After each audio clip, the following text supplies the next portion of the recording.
Hello everyone. Alright, we're back. Sun is out, floor is wet, but I'm sure it'll dry up eventually.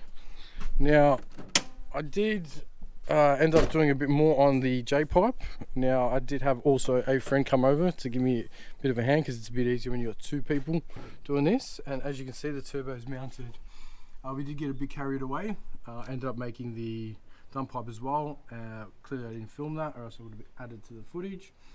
That's just on their finger tight just because I wanted to leave it mounted and it's just held on by one bolt at the moment. So in today's video I will be taking off the dump pipe so that way you can see what that looks like, just because I need to remove the turbo to go get some fittings for it. So I have all that ready and yeah, that's what it looks like. So what we did was we actually had to cut this pipe and turn it depending on which way you look at it, clockwise, anti-clockwise, just to give it a bit of an angle so the turbo can sit on a bit of an angle, but it is straight, which is good. And we did need to cut this section off the overflow bottle just because it was a bit close there, and to be honest it does nothing. The original plan was to remove the battery and run the piping that way, but the way it's fallen here, I think I'm just going to run the pipe straight down there and leave the battery where it is. Now underneath, as you can see, you probably can't tell on camera, but this bottom pipe of the J, we actually ended up cutting it and bringing it up a bit just to get some more ground clearance underneath, so that actually sits above the K-frame, which is good. And that's the back half of the dump pipe, which is in line to be to run with the existing exhaust. I am going to run it 3-inch all the way. I just got to get a hot dog muffler, and yeah, that's what it looks like. Underneath is a bit tight here. There is a gap though, so once that's all wrapped with a heat wrap, I guess I'll just be sitting next to each other, so they shouldn't be knocking. Other than that, the wastegate's most likely going to go here, somewhere around here, or I will mount it on the rear exhaust housing of the turbo. I just don't know yet. But yeah, other than that, next step on the turbo side of things is to drill a hole for the drain, which is going to go somewhere here, and get the fittings for the turbo, run the turbo lines, do the drain clearly, and then once I get around to making those mounts for the intercooler, which I haven't finished, then run the intercooler cold side, but that's easy, so I'm not worried about that. In this video I'm also going to take the diff out. I did get some lowered springs and some shocks off a mate of mine who's parting his car out, which is good for me.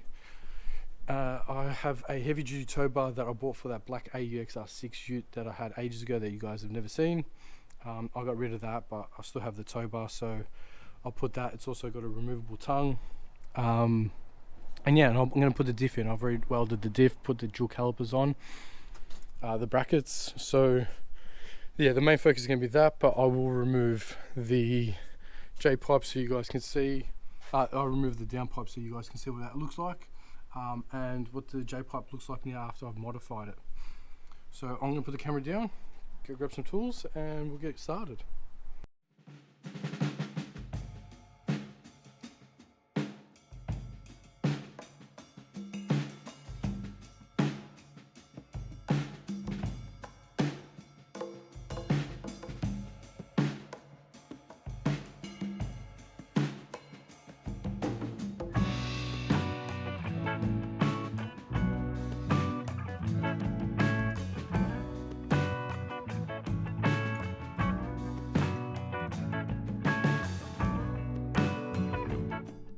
As you can see, the manifold, the J-pipe sits on a slight angle like that, which goes perfect on the turbo because the turbo flange goes like that on the rear housing. And yeah, as you can see, it's pretty close to the actual exhaust manifold. Oh, I didn't show you. So there is also clearance to get all the spark plugs out as well, which is a big bonus. Yeah, other than that, let's take out the dump pipe. Actually, I don't actually need to remove the dump pipe, so I'm actually going to leave it in there. Just because, yeah, I don't want to take it out. Not that it's hard to take out, but I want to leave it in there because I still need to run the lines and then bolt it all up, and I'm not going to wrap it till the very end. So the main thing was just to take that turbo off, so that's off now. They can stay there, and we'll start working on the back half of the car. So I'll go get the tools that we need to remove all this stuff, and we'll get started on that.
So we have a rounded nut. This one. So give me 2 seconds, I'll get that off.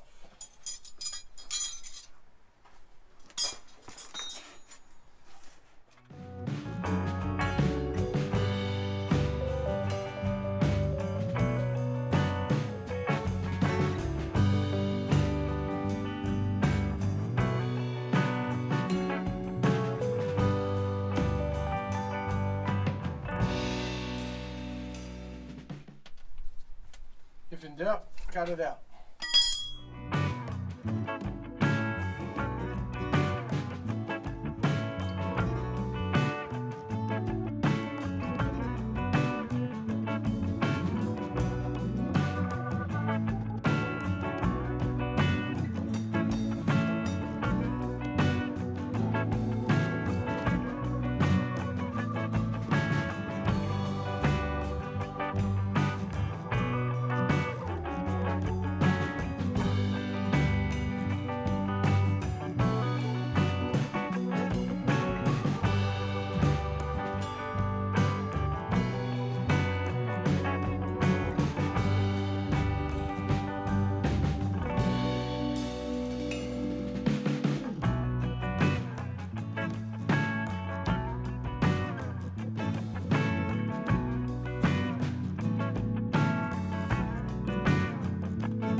Alright, there you have it.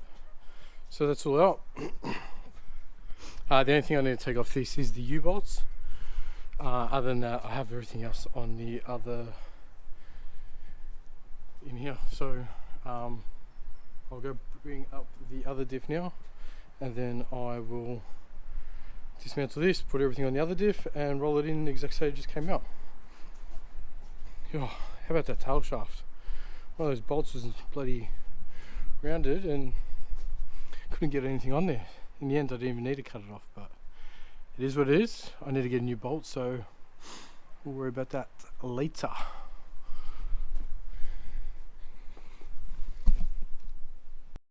Okay, so what I'm going to do first is actually do the tow bar, because it's better to do it now that the leaf springs aren't in.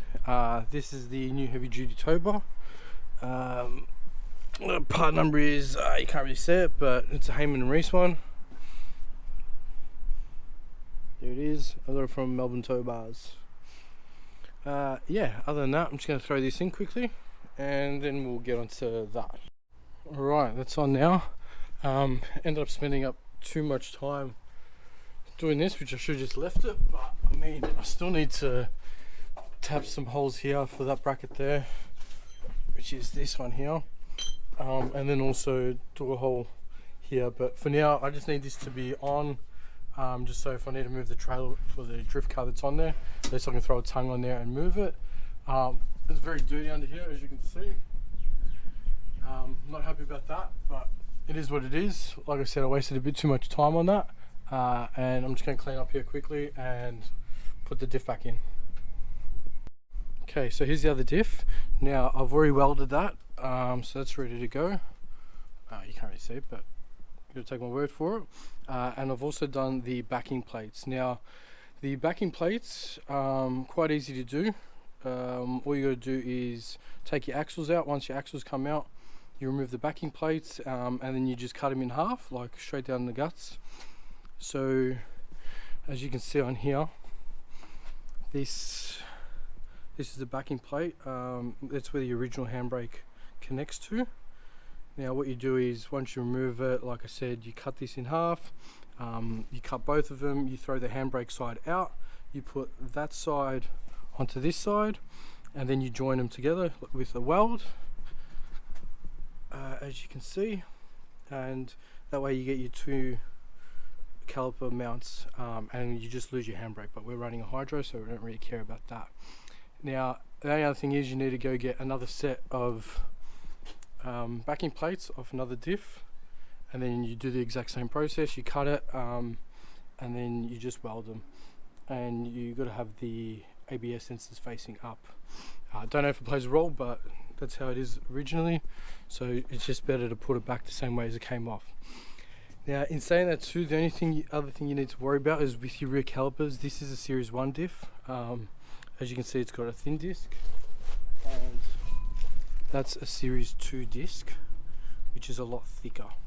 So the calipers are different. They look the same, but they are different. So if you got a series 1 diff, make sure you get series 1 calipers, and as well as series 1 discs as well. So anyways, I'll put the camera down and we'll prep this and we'll get it ready to put it in. Okay, so there you have it. So that's all mounted. Definitely easier if you have a second person here, and it might be easier just to have the leaf springs already in the car and then throwing up the diff.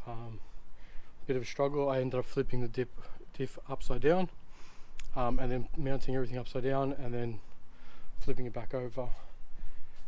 There's the old diff, there's the old leaf springs and the shockers and the old tow bar. So I'm just going to put the camera down and we'll put the diff in.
Diff is in, tail shaft is semi-tight. I still need to get another bolt and nut, which is fine.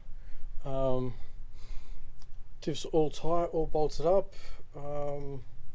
Yeah, just gotta remove the old handbrake cable, which I'll remove off camera. And that's it, we're done. The exhaust is just like, it's not really touching the tail shaft, just the way it's on the hanger because it's not tied up at the front. And that's the installation. Like I said, I've put just the tow bar on, need to drill some more holes just to get that secured. I'm not going to put the discs on yet, or the calipers, just because I've got discs, I've got calipers, but I want to paint up the calipers. They're just like the standard color. And yeah, hopefully you guys enjoyed this video.